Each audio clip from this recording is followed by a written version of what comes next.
3, 2, 1. Welcome back with a new... The blooper.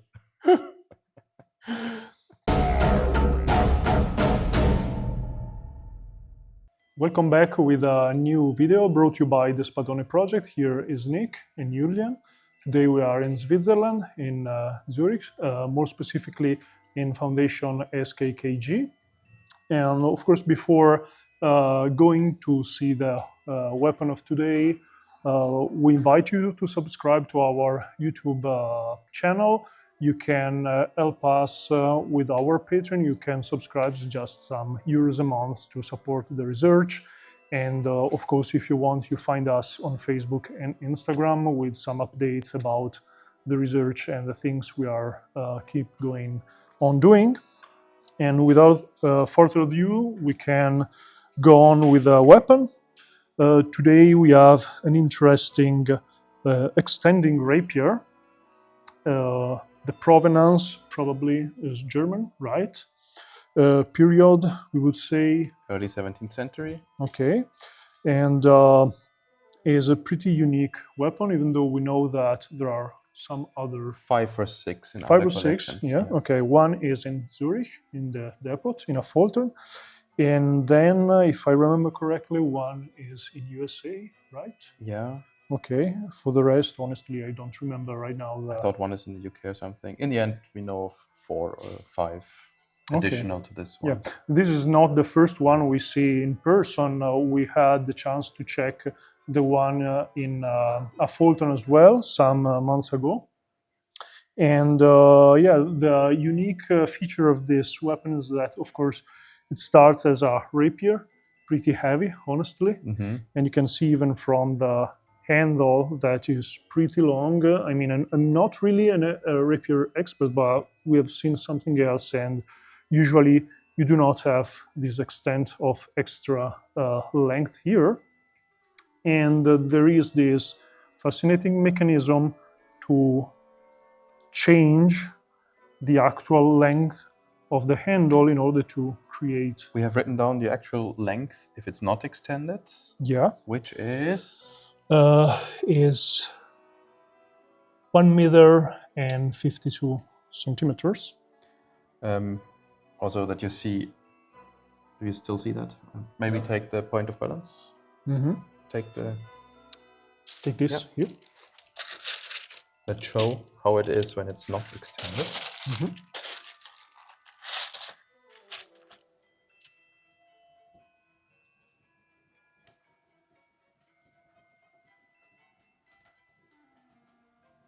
We're getting there.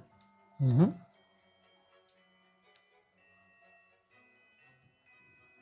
So quite. Yeah, should be like 21 centimeter from the crossguard, more or less. Mm-hmm. Now I'll extend. You Yes. can extend. You have here the space to push.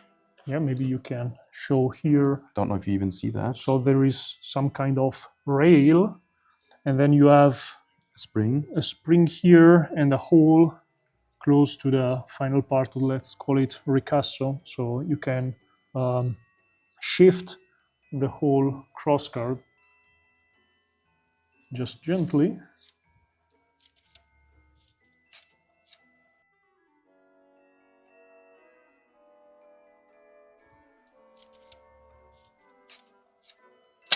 Yes, That there's was the clack. sound.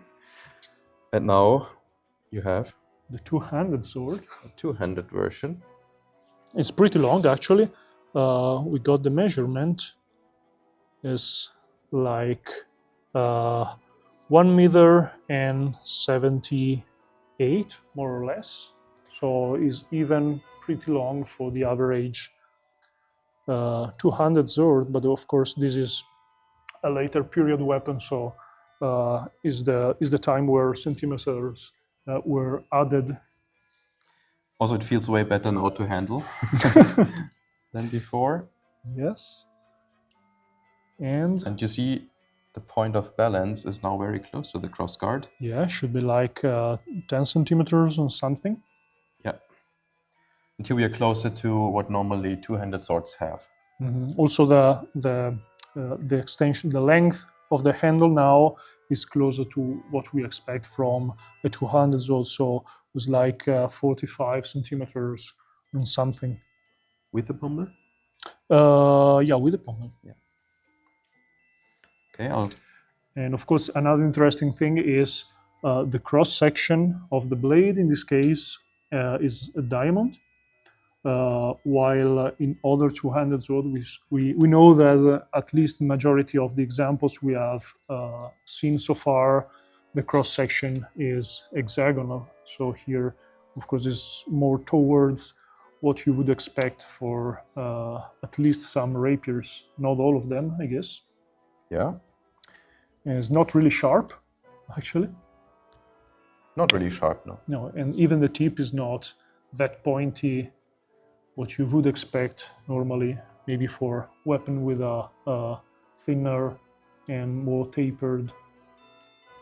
But it's also not completely dull or something. It still feels like... No, yeah, I mean, it would hurt yes, if you get a blow of it. And yeah, of course, you can see a lot of branches here. We have the finger rings in order to place the index and have more control on the weapon on thrusts and tip attacks. And what else?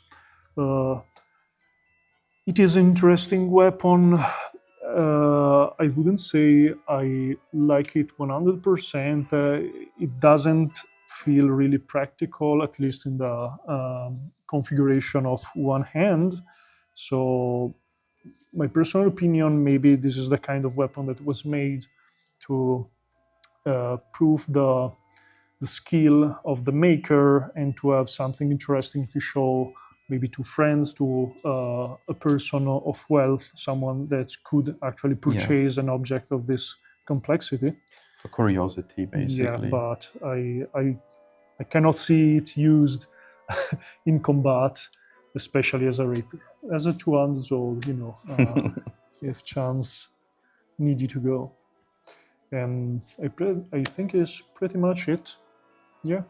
So once again, if you want to support the Spadone project for future video and content, we are doing research. There's a book that we are writing about two-handed swords, of course.